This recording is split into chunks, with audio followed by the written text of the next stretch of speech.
Okay, hello. Good afternoon, everyone, and welcome to our first webinar of 2018, Billing and Reimbursement, the 2018 Medicare Update. This webinar is brought to you by the APA Practice Organization, a legally separate companion organization to the American Psychological Association that advocates for psychologists on reimbursement issues. I'm Jewel Edwards-Ashman, and I'll be moderating today's webinar. I'm pleased to have with me as today's presenter, Diane Padula. Diane is the Director of Regulatory Affairs at the Practice Organization, and she's our go-to expert on all things related to Medicare, including the Medicare Access and CHIP Reauthorization Act, also known as MACRA. So before Diane starts her presentation, I'd just like to cover a few logistics. Everyone will be in listen-only mode during this webinar.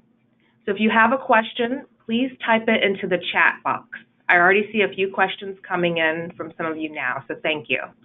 You can also email your question to practice@apa.org. Please note that this webinar is being recorded, and everyone who registered will receive a link to this recording. So now I'm going to turn things over to Diane. Thank you very much, Jewel. I just want to make everyone aware, as you probably recall from the announcement you received, that the point of this webinar is to provide you with the latest information necessary to be a successful Medicare provider. We're going to talk a little bit today about what are the new payment models. These are not specifically new for 2018. They're changes that were made effective last year, but they're something that psychologists are still gradually learning about. We're also going to explain how these models do or do not affect your Medicare payments, both for the current year and going forward. And even most importantly, helping you understand what possible next steps might be.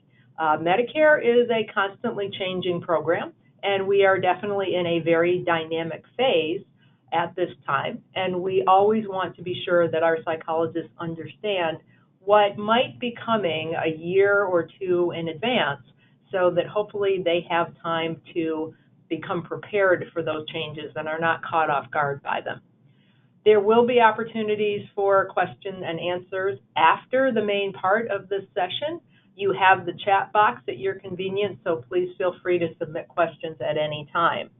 We'll also be happy to address questions after the webinar. We will have some contact information that will be helpful for you.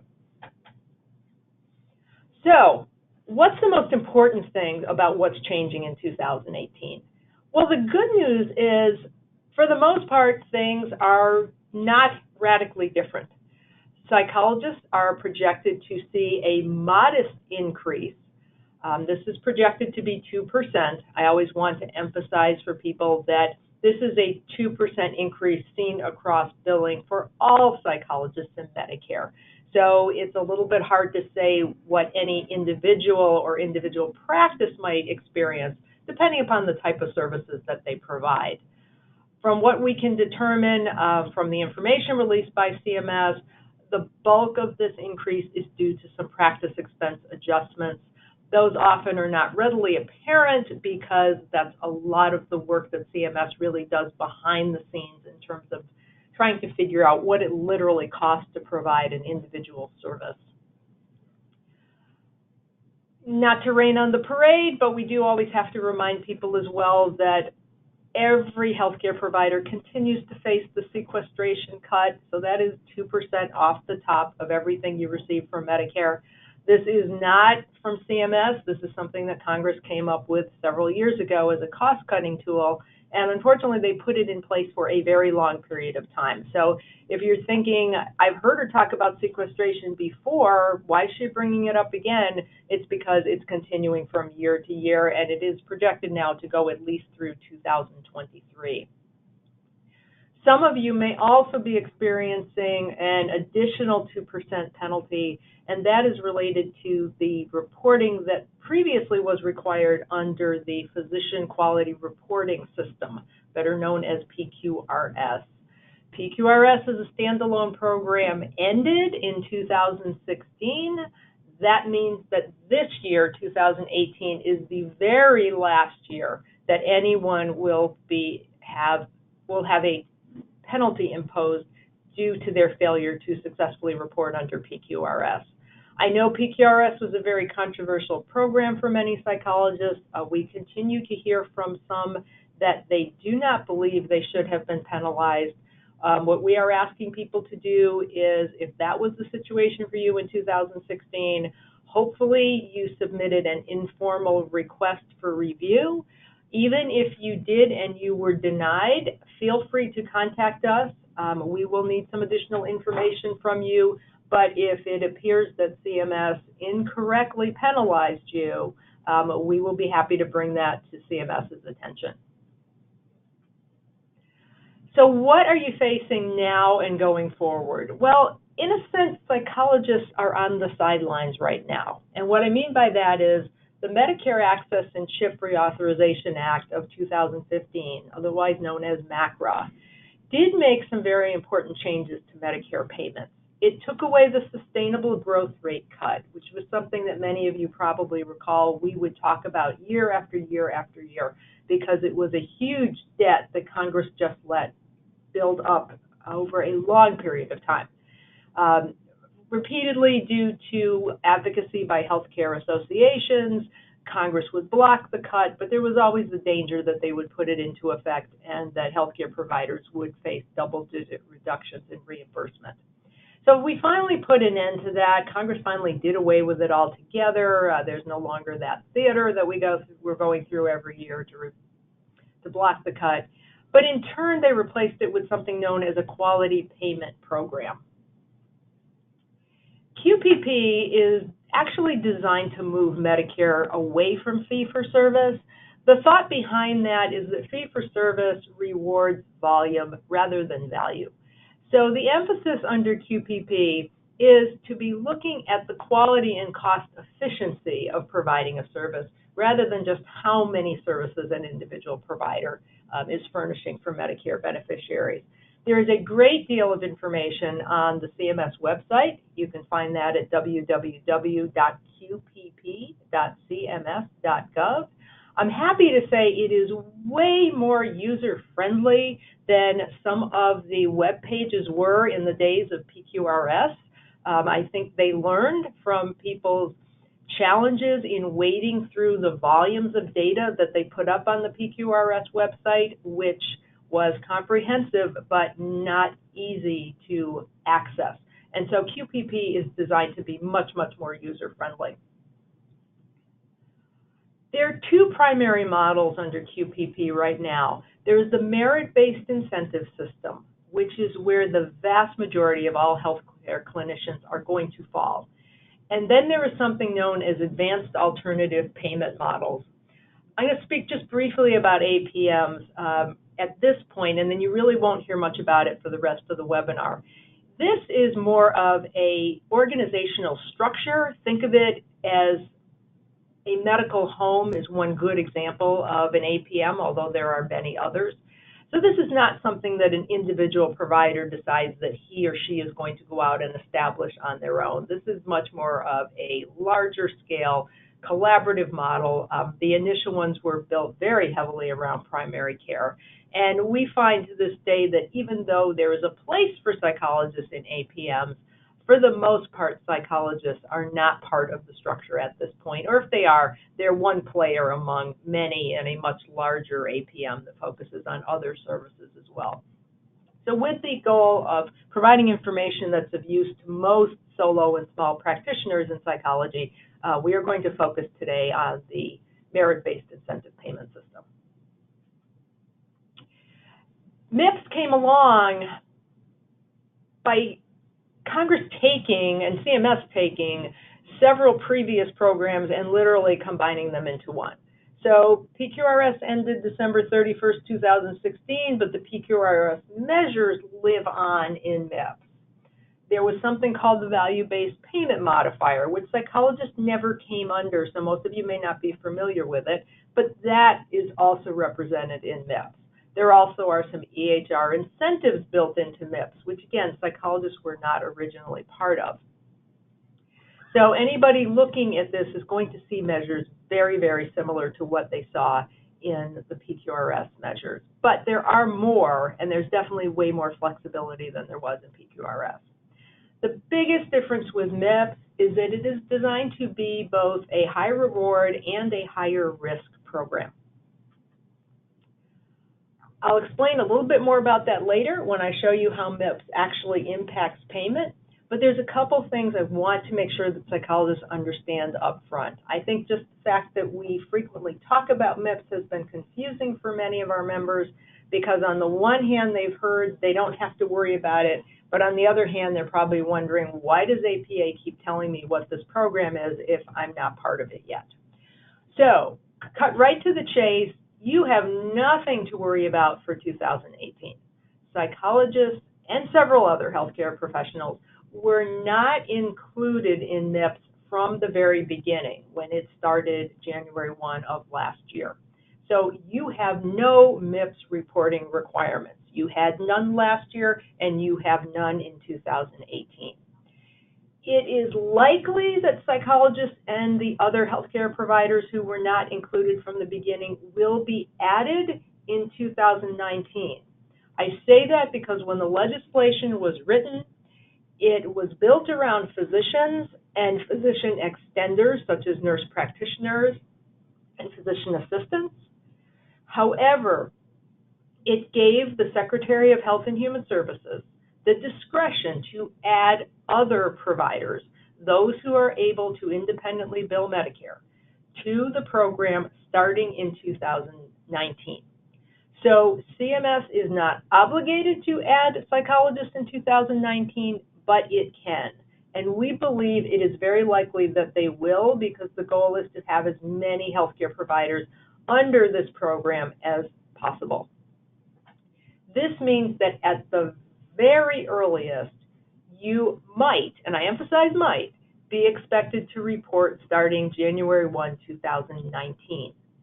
Medicare's payments always, for these programs, have a 2-year lag. This is similar to what people saw in PQRS. So what you do in 2019 does not impact your payment in 2019. The very earliest that there would be any change to your payment, whether positive, negative, or simply neutral, from MIPS reporting would not happen until 2021. What might that adjustment be? Well, MIPS adjustments can be positive, meaning they can be an increase. They can be neutral, meaning there's no impact, or they can be negative. Many people think of that as a penalty.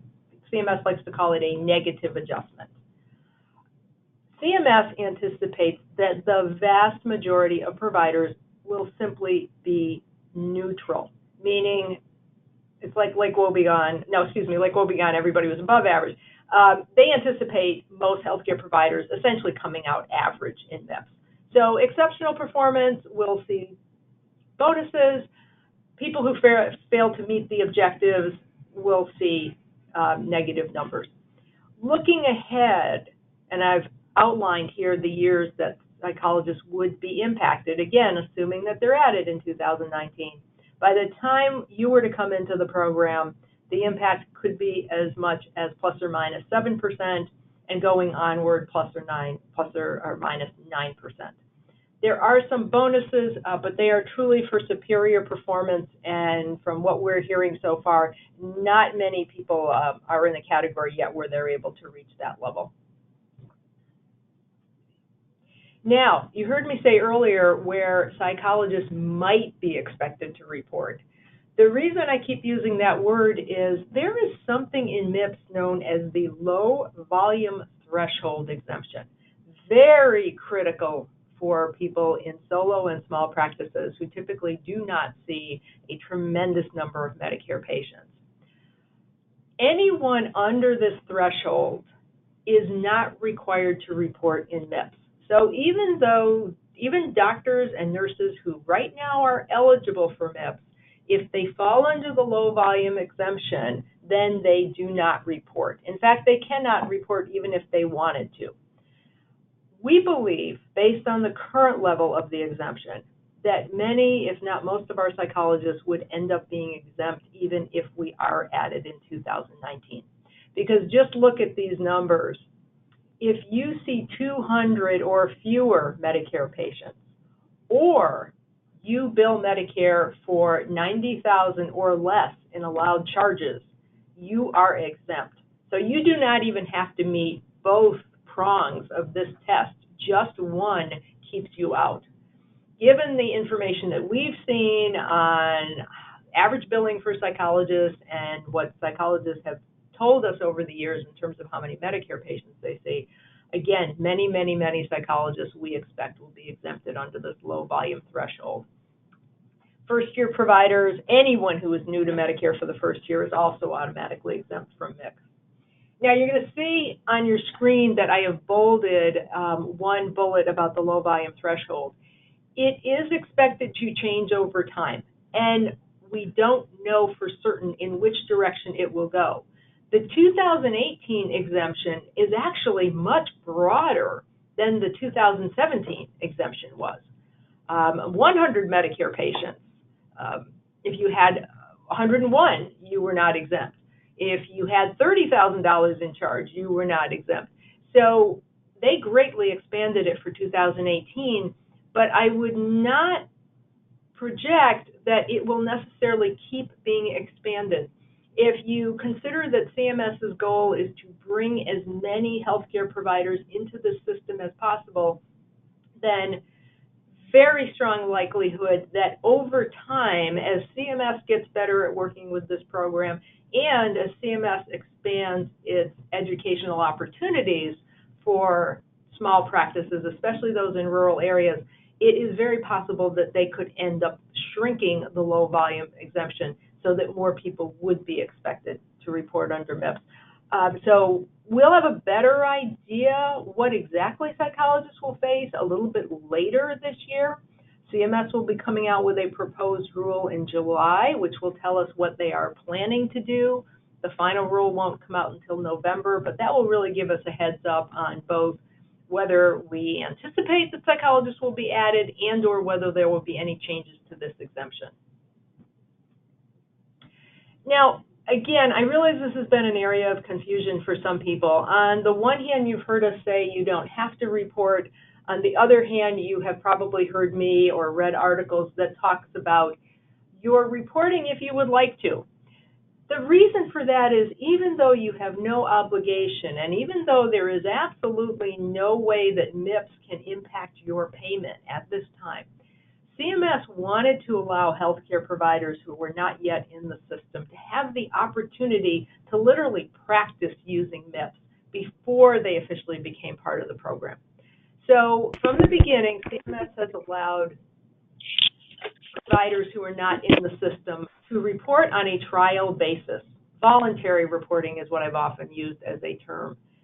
It means that you report on MIPS measures, but you are not responsible for your reporting in the sense that you can't fail, and on the flip side of that, you can't receive a bonus if you do exceptionally well. So you're literally just play acting, and the biggest thing that you get out of it is the feeling that you're starting to understand how it works through the performance feedback that you receive from CMS.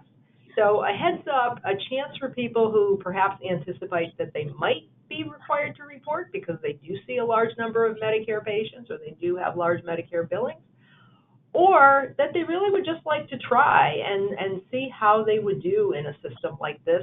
Should we reach a point in the future where perhaps even if you are exempt under the low volume threshold, CMS may offer you the opportunity to report if you wish and potentially earn some of that bonus money, which again is going to be as high as it is potentially going to be low. So on the one hand, I understand the concern over a 7 to 9% reduction if it does not go the way you want it to. But on the flip side, if you feel pretty confident that you can meet the reporting requirements, you may be passing up significant bonus from CMS if you don't decide to take part in it, if you can later on.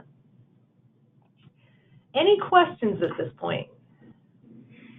Yes, hi, this is Jewel again, and we have quite a few questions. I see all of your questions coming in, and I'm going to try to get to as many as we can during this presentation. So since you just touched on it, Diane, can you just please clarify the low volume threshold? Does that mean 200 Medicare patients or 200 visits? There's a lot of questions about what that means. Yes, it is 200 distinct Medicare patients. It is not visits. Great.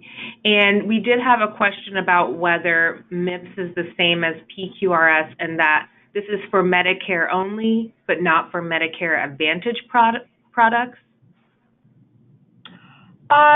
That's a great question. MIPS is actually broader than just Medicare Part B patients. MIPS can include even private insurance patients, and I confess that we are not quite sure how Medicare uses that particular data or even obtains that particular data. A great deal of it may depend on which reporting option you are using.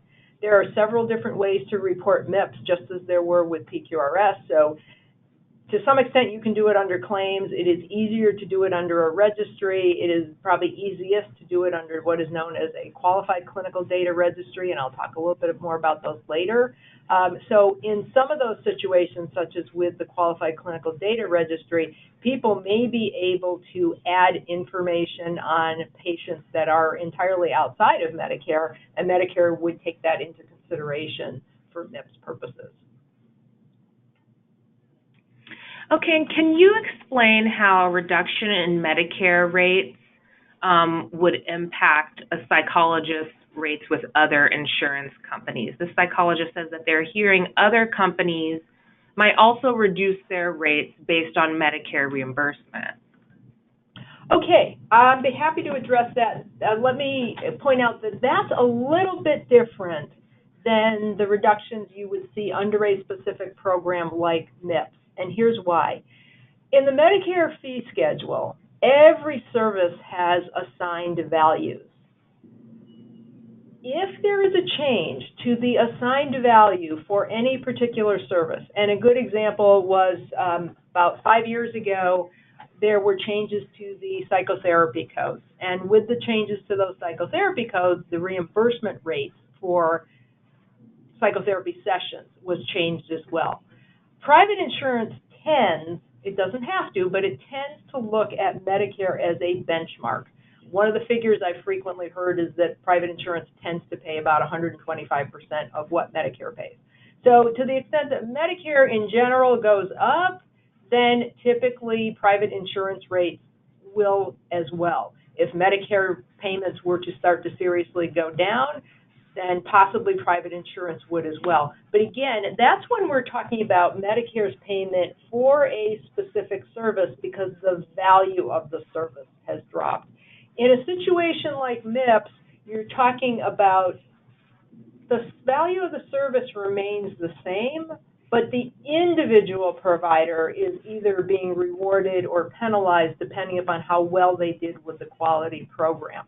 So I can't say for certain how private insurance deals with quality measurement. I'm assuming they have their own or they may develop their own, but not likely that you would see a reduction in your payments from private insurance because you had a reduction related to something with a quality program. It would only be, in my opinion, if the value of a service in Medicare was to drop, that you might see a corresponding drop in private insurance. Or other side around, if the service were to increase in value, you might see an increase from private insurance as well. Thank you. And let's just take one more. Where and how would you register for MIPS? I will get to that in just a few minutes because there are several different ways that you can report. Okay, great. Continue. All right. Now, again, I always want to keep adding that I do not want to confuse people here. So please keep in mind, this is nothing that you are required to do this year. We are talking about it because we want to help people understand the program before they may be faced with the responsibility of reporting. So just to give you an idea of what those professionals who are part of the program are looking at right now for 2018, 50% of their MIPS score is going to reflect quality. So basically, the type of measures that you saw in PQRS are now making up half of what people are reporting in MIPS. There is also a section on advancing care information. This could be a tricky one for psychologists. This is the section that dealt with the electronic health records, meaningful use, the incentives, whatnot, all the things that unfortunately psychologists were never part of because they weren't included in the EHR incentives. Now, what CMS did for nurse practitioners and others who also did not receive those incentives, when they first came into MIPS, basically this category was weighted at 0 because they were not going to be held responsible for having EHR data when they had not been previously using EHRs or had been reporting it under meaningful use.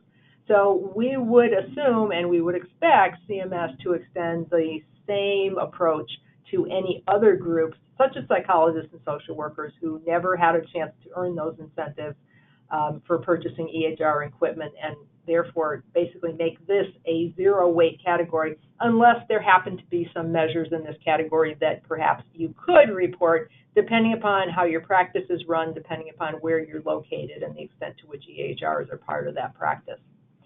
Clinical practice improvement activities, really a broad category.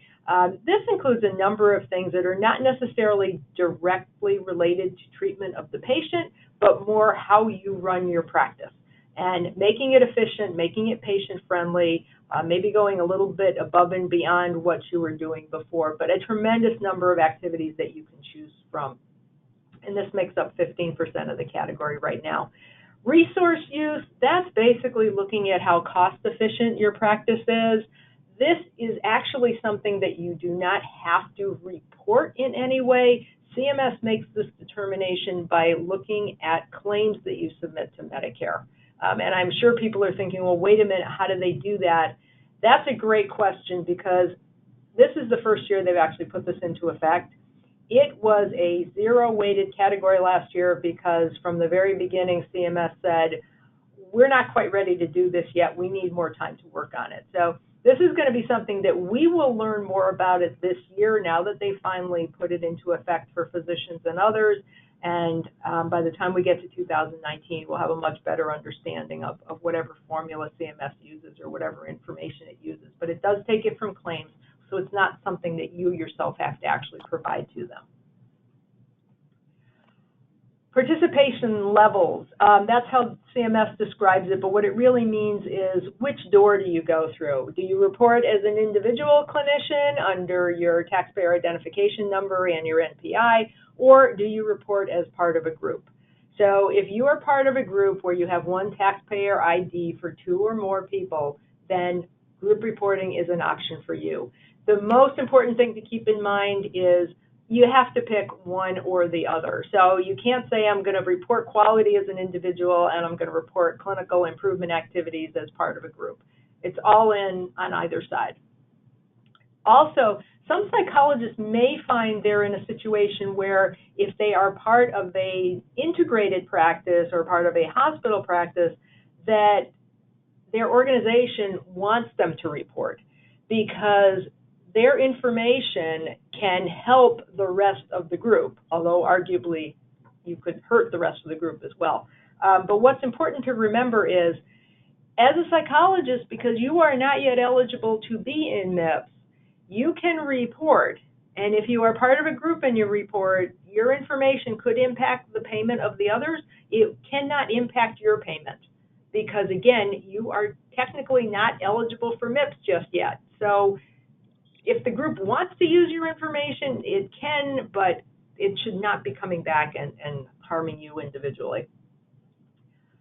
What's different about MIPS? Well, one of the most important things is the quality reporting is actually lower than it was in PQRS. You may remember the last couple of years, PQRS had gotten all the way up to expecting everybody to do 9 measures, and that was very, very difficult for most of our psychologists.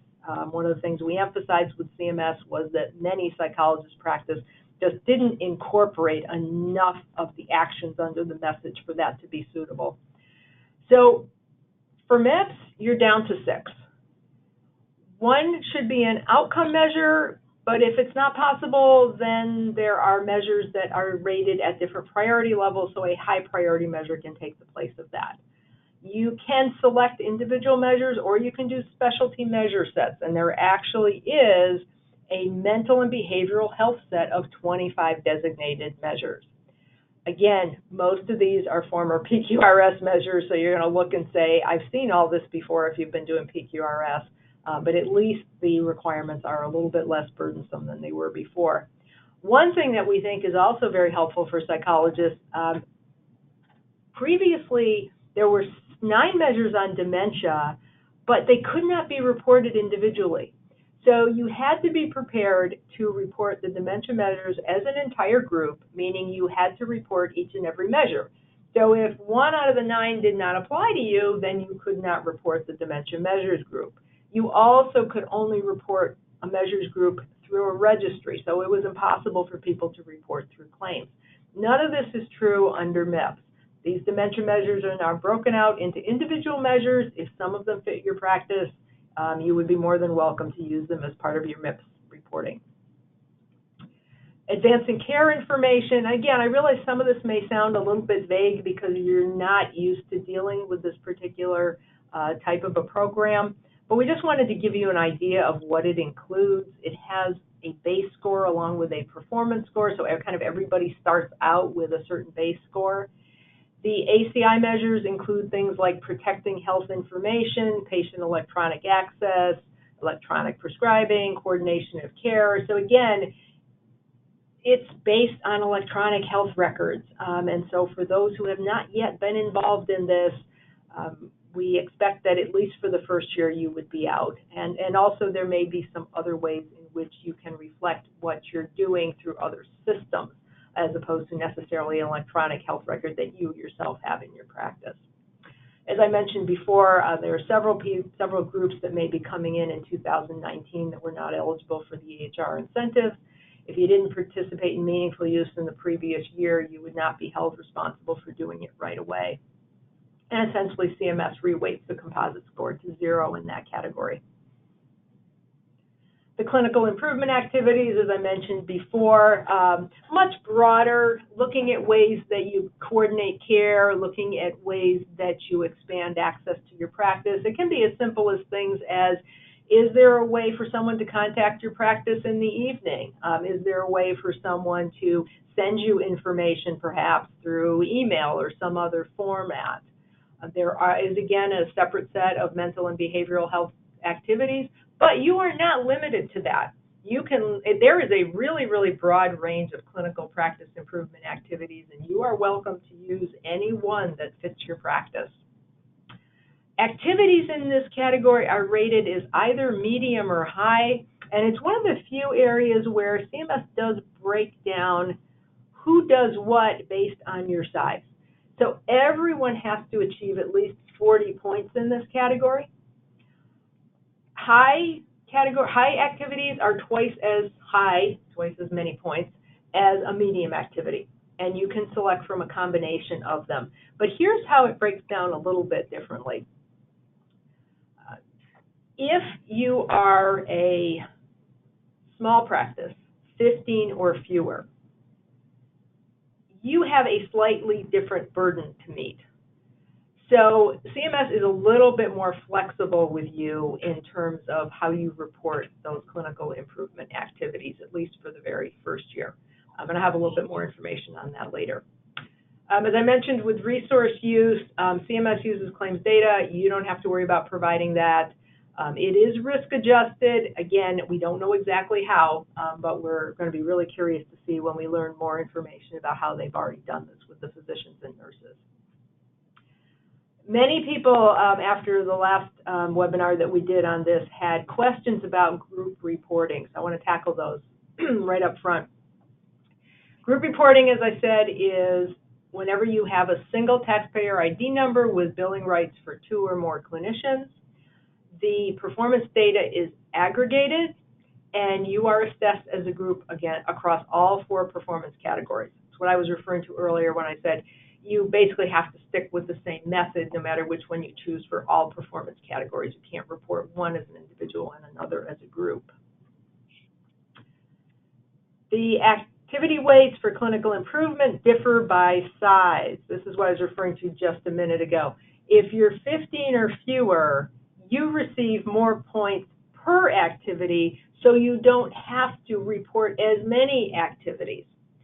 So your medium activities count for 20 points, and high activities count for 40 points. So a small group reports 1 high activity or 2 medium activities. Now, what if you're above 15 clinicians?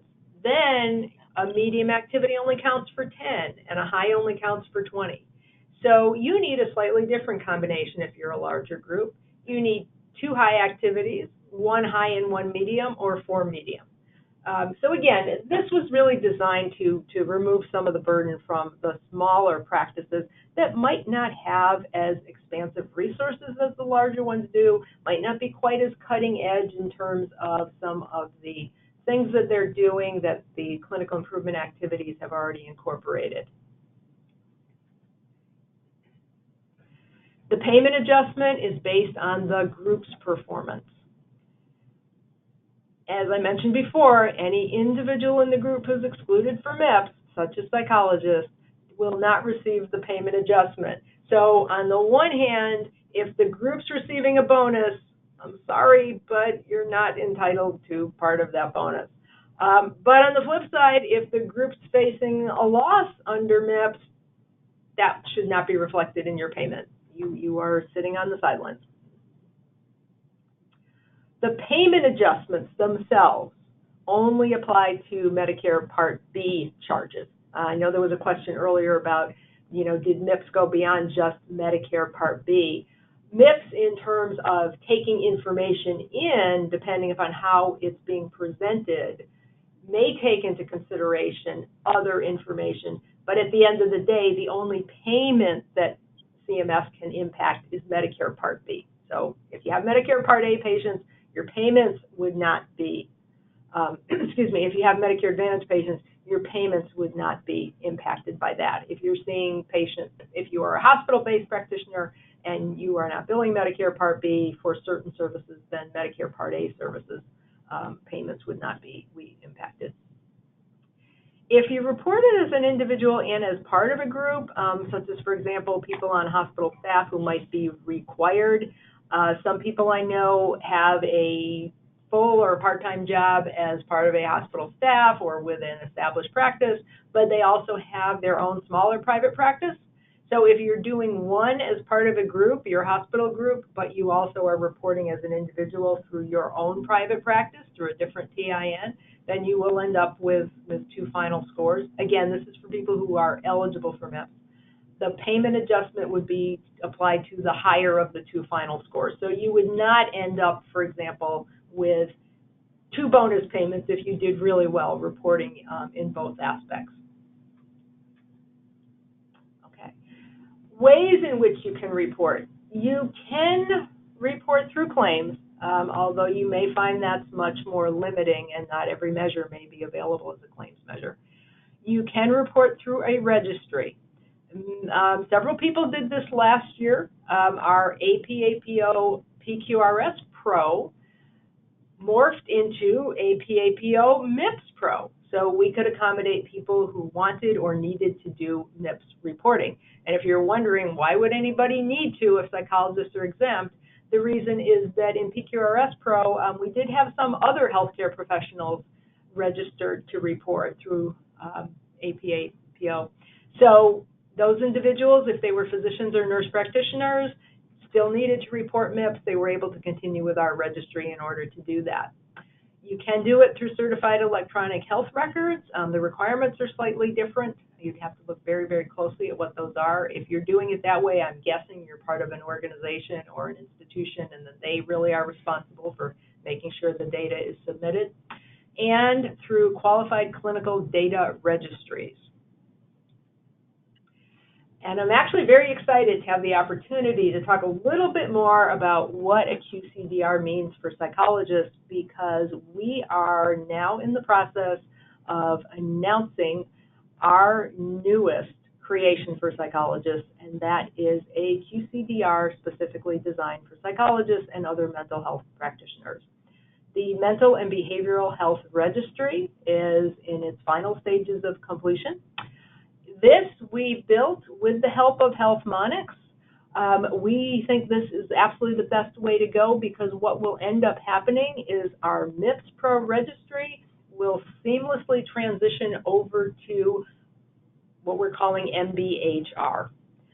This means people who need to be enrolled in MIPS for this year can go ahead and sign up for MIPS Pro, but by the time we get to the end of the year, they will be able to report through the Mental and Behavioral Health Registry. Why am I so excited about this?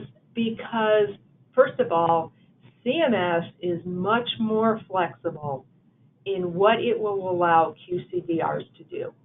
QCDRs were a development based on outcome tracking programs that started many years ago. The leaders in this area were groups like surgeons and cardiologists, ones who were doing very difficult and potentially life-threatening procedures and needed to have a very good understanding of what their outcomes data was. They were the first ones to really go into this, and other groups have quickly followed.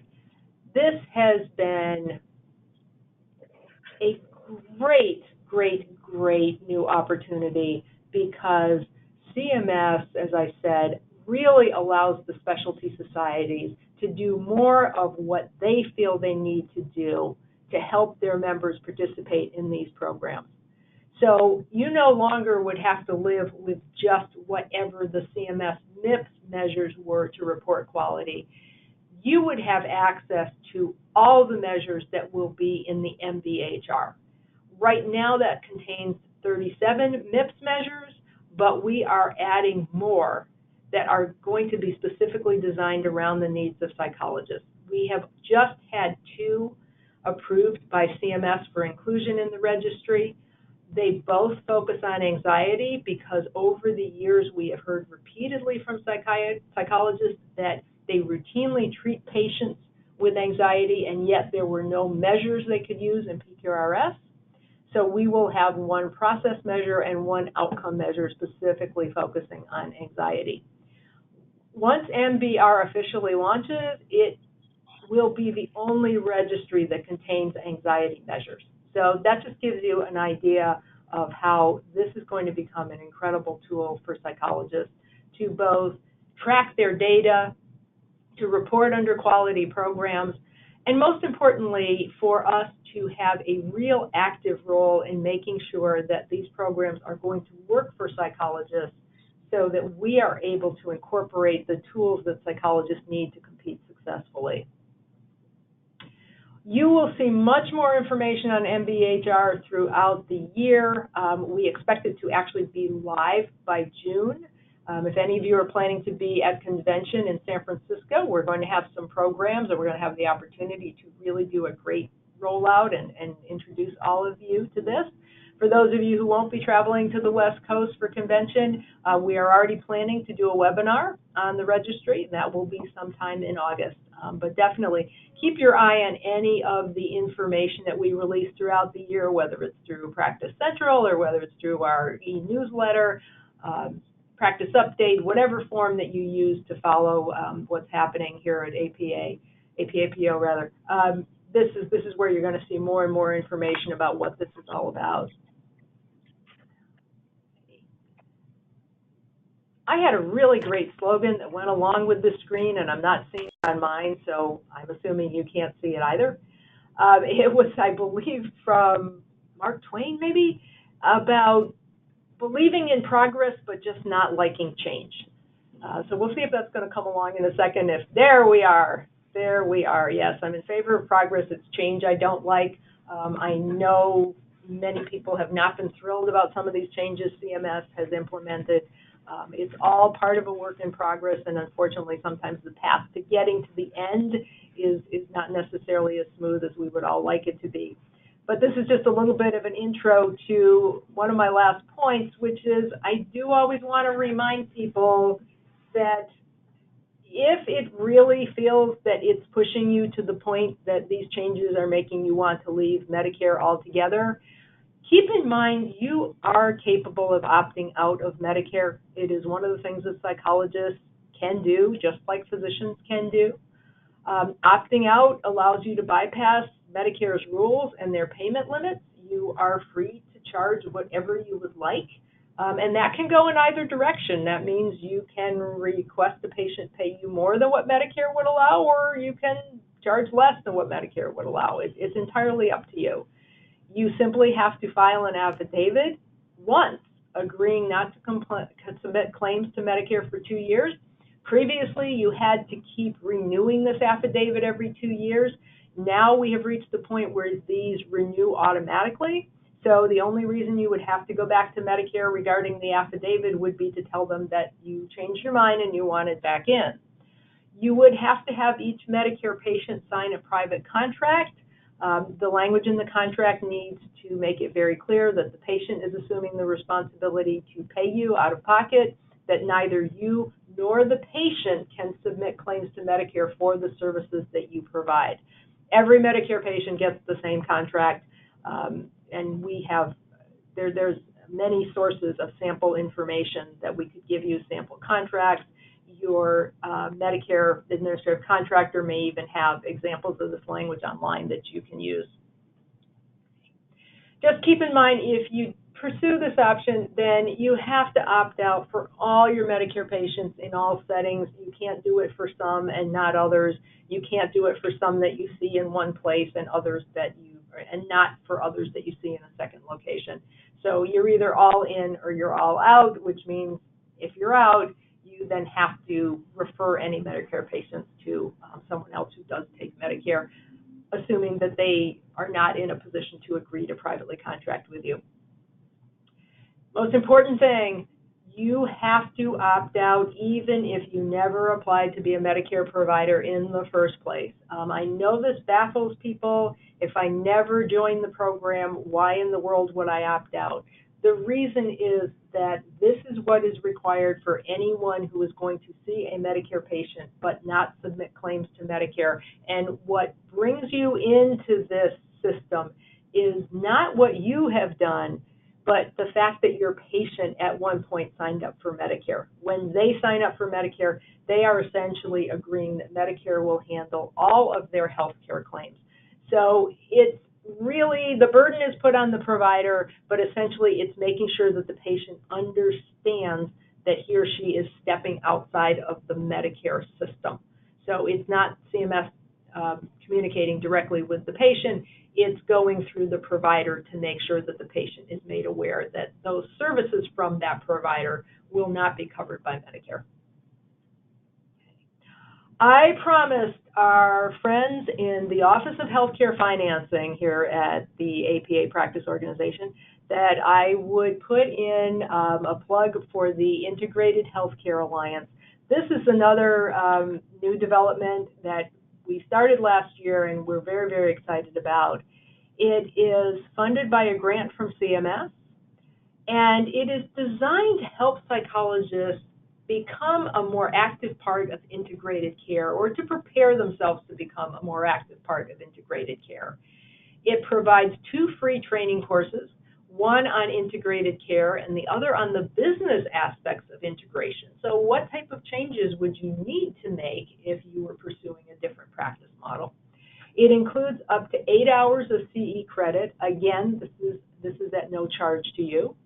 And it helps connect you with a network of other integrated care practices. So if this is an area you might be interested in, but you don't know that much about yet, you've heard about it, but you don't know anybody in your community who's doing it or how you would get into it, this is a perfect opportunity for you to explore that option.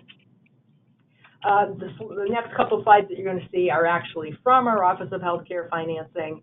Tells you a little bit more about the Integrated Care Alliance, and most importantly, you will see an address there, www.apa.org-ihca-enroll, and that is where you go for more information about the program. And we have folks here who would be very, very happy to talk with you about it. It is definitely going to be a very important part of healthcare in the future, and we want to make sure psychologists are prepared, both in understanding what they need to do and understanding how they need to interact with other healthcare professionals in order to have a successful integrated care practice.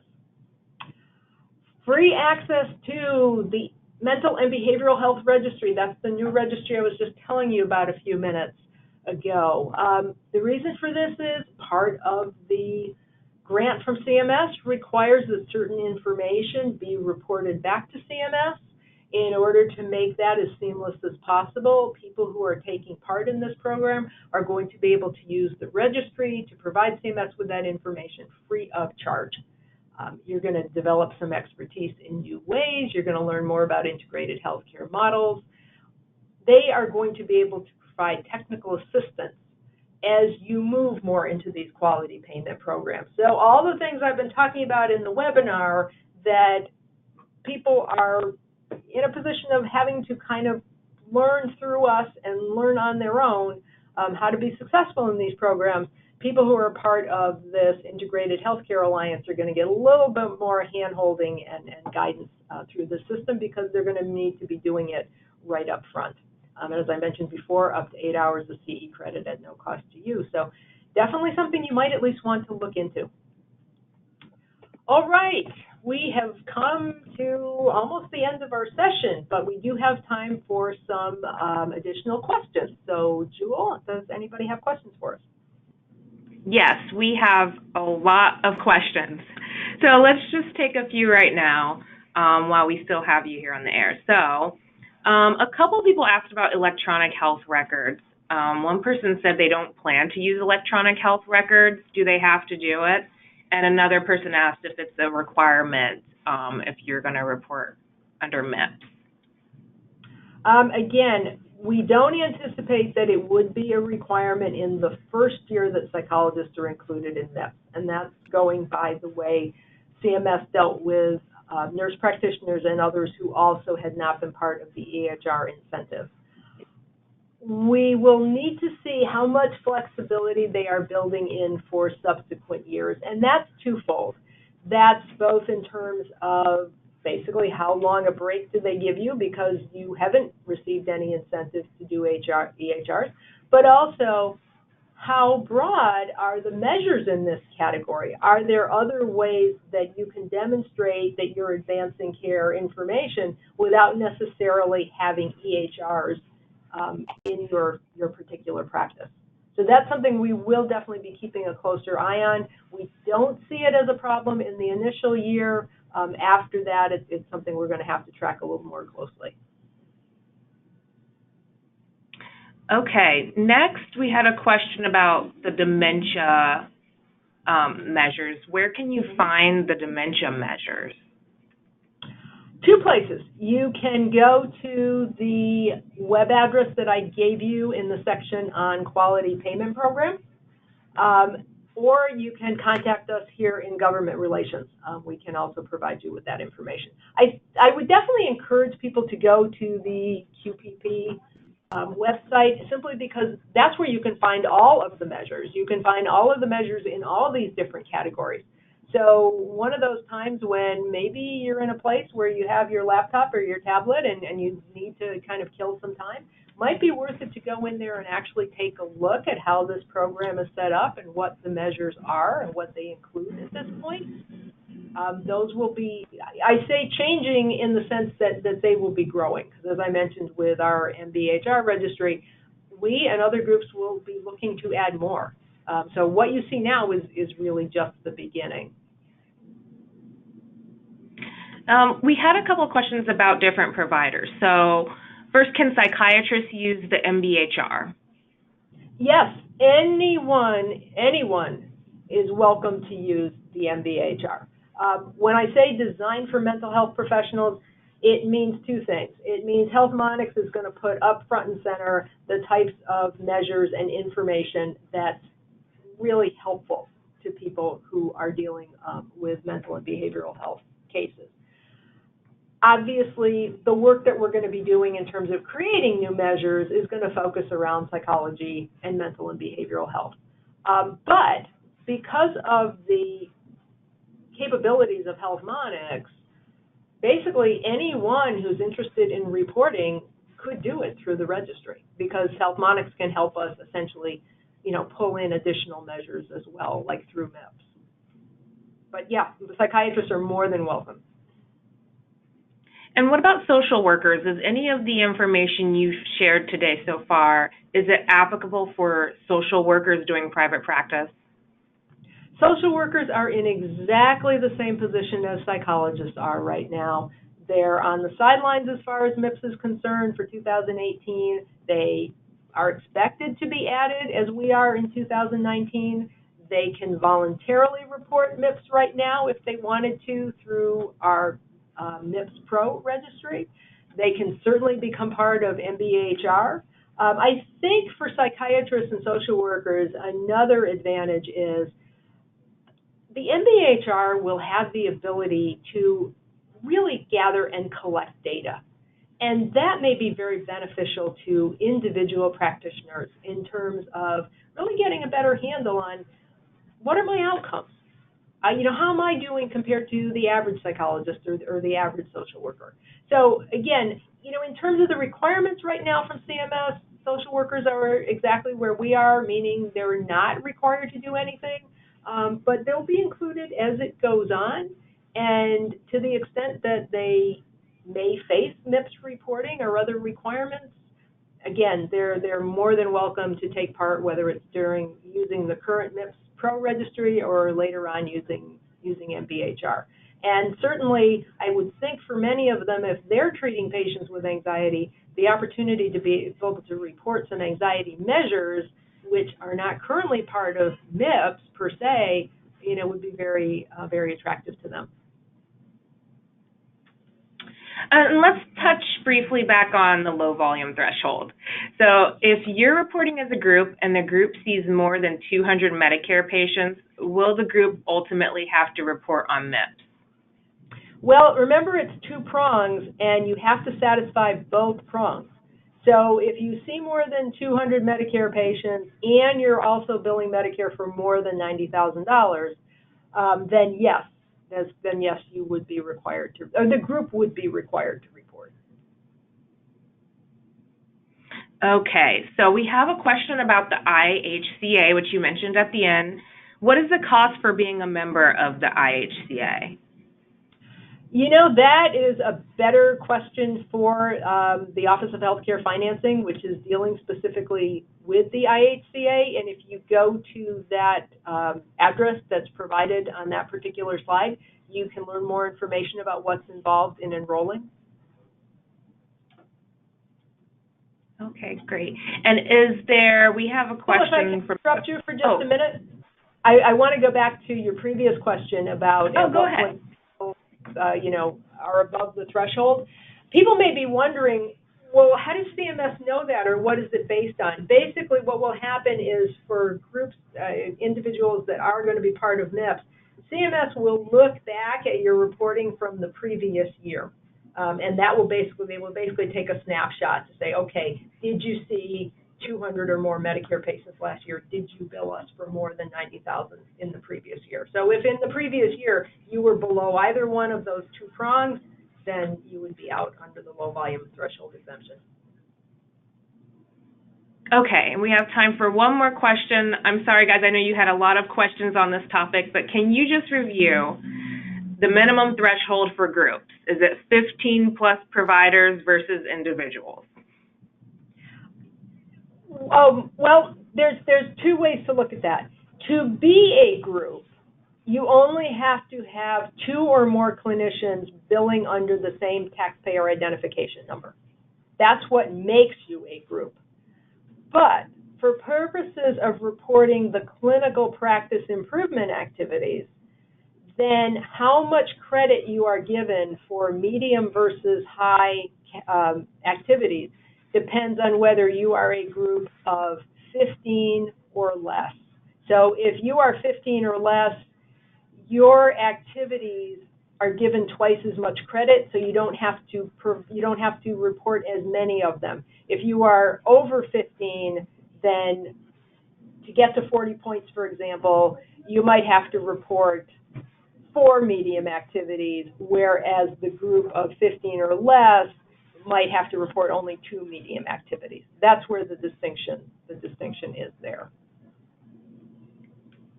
Okay. I did not talk at all for purposes of this webinar about virtual groups. That is something that CMS is going to allow so that people in different locations could combine to become a group. But at this point, it's not entirely clear how it's going to be done, and it's only available to individuals that already meet at least one of those 2 prongs of the low volume threshold. So if you don't come in under the low volume threshold at all, then that's not even an opportunity for you. So that we'll save that for probably a 2019 discussion. Yes. Thank you so much, Diane, for this wonderful presentation.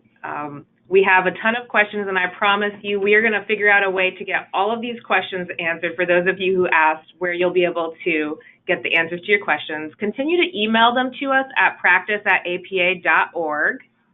And again, if you need additional resources, Diane's got a whole slide here with some links to places on Practice Central where you can get information on Medicare and MACRA. Okay, so thank you, everyone. I'm going to let you all go so you can continue with your day, and we look forward to having you at the next webinar. Have a great day.